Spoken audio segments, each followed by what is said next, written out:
Welcome to Learn and Success, your go-to channel for real and practical English learning. In today's episode, we're unlocking the secrets to sounding like a native English speaker. From natural expressions and connected speech to tone and rhythm, we'll help you speak smooth, confident, and fluent English just like native speakers do. Whether you're practicing for conversations, interviews, or daily life, this episode is your step toward real fluency. Let's master natural English together, only on Learn and Success. Today, we're getting right into it. That big question. What does it really mean to speak like a native in English? We're going to look at the research you brought, cut through some common myths, and hopefully give you some surprising practical tips. Yeah, tips to sound more natural, more confident. Exactly. Think of this as a kind of shortcut to sounding, well, more authentic. Absolutely. And this deep dive, it's really about exploring authenticity in language, isn't it? It is. We're not just listing facts. We want to understand the flow, the tone, the real everyday English that, makes communication feel native-like. Yeah. Moving beyond the textbooks. Right, beyond the strict rules. Okay, so let's start there. What do you, our listener, think it means to speak like a native? Good question. Because honestly, before digging into this material, I had some ideas myself. The research highlights common beliefs like perfect grammar, Always perfect grammar. or Right. using really advanced vocabulary, or maybe sounding exactly like someone from London or New York. Or speaking super fast. Yeah, speaking incredibly fast. Or even, and this one surprised me, feeling like you have to lose your own identity. And here's the reality check, the kicker, really. It's not about perfection, not at all. Okay. The research is clear. Speaking like a native means speaking in a way that is natural, relaxed, and real. Like a human being, not a textbook. Like a human being. I like that. Think about it. Many native speakers, they make small grammar mistakes. They pause, they restart sentences. Uh-huh. They use simple, short phrases all the time and often speak pretty informally. So it's not about flawlessness. No. The key thing, as the source material points out, is the flow, the tone, the use of real, everyday English. That's what makes it sound, well, native. It's about sounding human.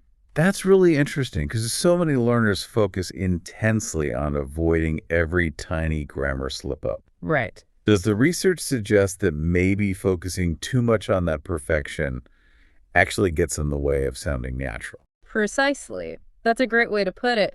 The emphasis, based on what we've looked at, really shifts from that kind of rigid correctness to just organic communication. Okay. It's about being understood, connecting with people, and that often comes from adopting these more natural habits rather than, obsessing over every single grammatical rule. Makes sense. Yeah. So we know what it isn't now.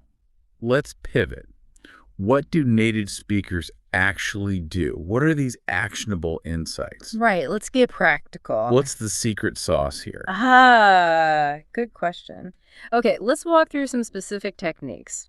First step, contractions. Ah, yes. Shortening words. Exactly, shorter forms of two words. Yeah. So, like, instead of saying, I am feeling tired, a native speaker will almost always say, I'm feeling tired. I'm feeling tired. Right. Yeah. And it's not just quicker. It feels smoother, more relaxed. Our brains and mouths just kind of do it naturally. That's efficient. It is like a linguistic shortcut. So Yeah. I am becomes I'm, you are becomes she is becomes she's.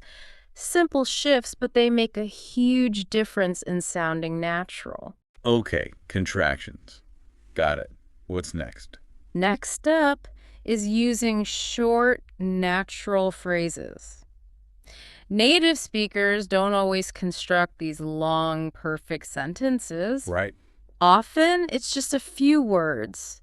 But those few words, they carry a lot of meaning. They make conversations feel relaxed, real. Can you give some examples? Sure. The documents had some great ones, like, sounds good. Meaning, I agree, or that plan works. Exactly. Or no way. Which is like, really?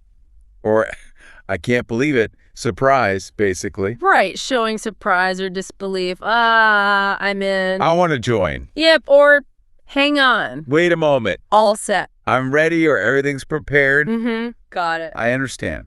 Simple.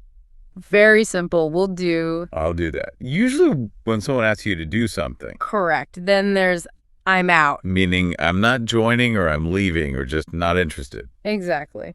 And, my bad. Yeah. It was my mistake, sorry. Hear that one a lot. You do. Yeah. Especially for small things like bumping into someone. It's quick and formal. No need for a long apology when my bad works. True, then fair enough. That makes sense. Or I accept your point. Mm-hmm. And finally, no worries. Very common, especially in British or Australian English, right? Means it's okay, don't worry, sometimes even you're welcome. Exactly. And the point is, these little phrases, they're used constantly, every day, with friends, at work, shopping, on the phone, everywhere. I definitely remember when I was learning, thinking I needed full, grammatically perfect sentences for everything. It took a while to realize how much communication happens in just those short bursts like, my bad, or no way. It's like a different layer of the language, isn't it? Totally. Like a secret code. Okay, what else is in the toolkit? All right, moving on to pronunciation. This is about the natural music of English, rhythm and stress. The music. Okay. Yeah. So important words in a sentence get stressed, said more strongly, maybe a bit longer. Smaller grammatical words are often said more softly, quickly. Can you give an example? Sure. The source used, I don't want to go there. You hear it. Don't and go or stressed. I don't want to go there. Yeah, I hear it. The I want to there are quicker. Exactly. And the advice here isn't, get this perfect immediately. It's more like start noticing it. Listen for that rhythm when you hear native speakers. Just pay attention to the beat, basically. Kind of, yeah. Then there's connected speech. Linking words together. Right. When native speakers talk at a natural pace, words often blend together. They don't always pronounce every single sound distinctly. Like, what do you think? Becoming. More like, what do you think? Or what you think? Depending on speed and accent. Where I'm gonna go now. Becomes, I'm gonna go now, or even faster, I'm gonna go now. Right. Recognizing this pattern helps a lot with understanding fast speech. And eventually, trying it yourself carefully can make your own speaking sound more fluent. Now, I can imagine some listeners thinking, doesn't blending words sound sloppy? Is there a risk of becoming unclear? That's a really valid point. And the research emphasizes that this isn't about being sloppy, it's about efficiency, natural flow. Smoothness, not slurring. Exactly. Smoothness, not slurring. You can overdo it and become hard to understand, for sure. The key is to notice how native speakers naturally connect common word combinations, not force everything together. Finding that balance between clarity and natural rhythm. Okay, that makes sense.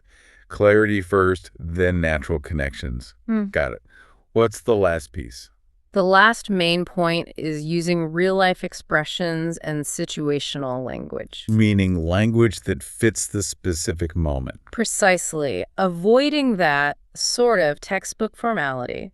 Speaking like real people with real feelings and real situations. Examples. Things like, it's up to you. You decide. I'll catch you later. See you later. That's not my thing. I really like it. Or if someone does something well, you nailed it. You did it perfectly, yeah. And the documents give specific scenarios, too. Like, in a store, you might hear or say, I'm just looking, thanks. Or how much is this? Or do you have this in a medium? things like that. Exactly. Or at a cafe. Can I get a coffee to go? I'll have a latte, please. Standard stuff. Yeah. Or on the phone. Can I call you back? Sorry, bad connection. Let me put you on speaker. Okay, so using the right phrase for the right context. Right. And this raises a good point. Learning these phrases doesn't just help you speak more naturally, it helps you understand others better too, doesn't it? That's a crucial insight. Because if you're only listening for perfect, full sentences, you might miss the meaning in those short, common phrases. Okay, let's quickly recap the 5 big takeaways. Native speakers use contractions. They use short, natural phrases.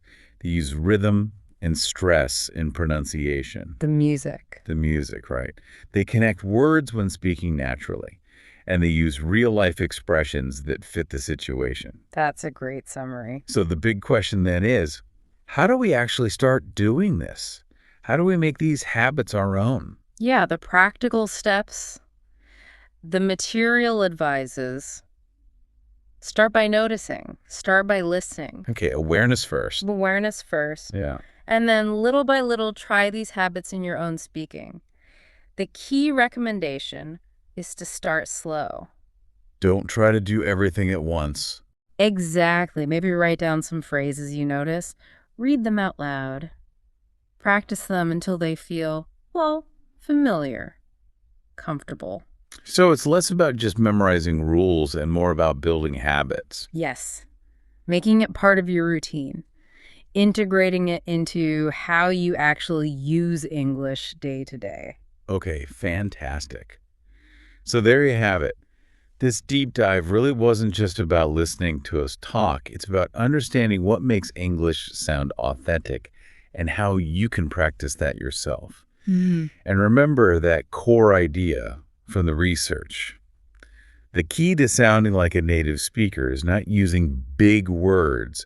It's using real phrases in real situations with real emotions. Absolutely sums it up. It's about embracing that authenticity, not chasing some impossible idea of perfection. Couldn't agree more.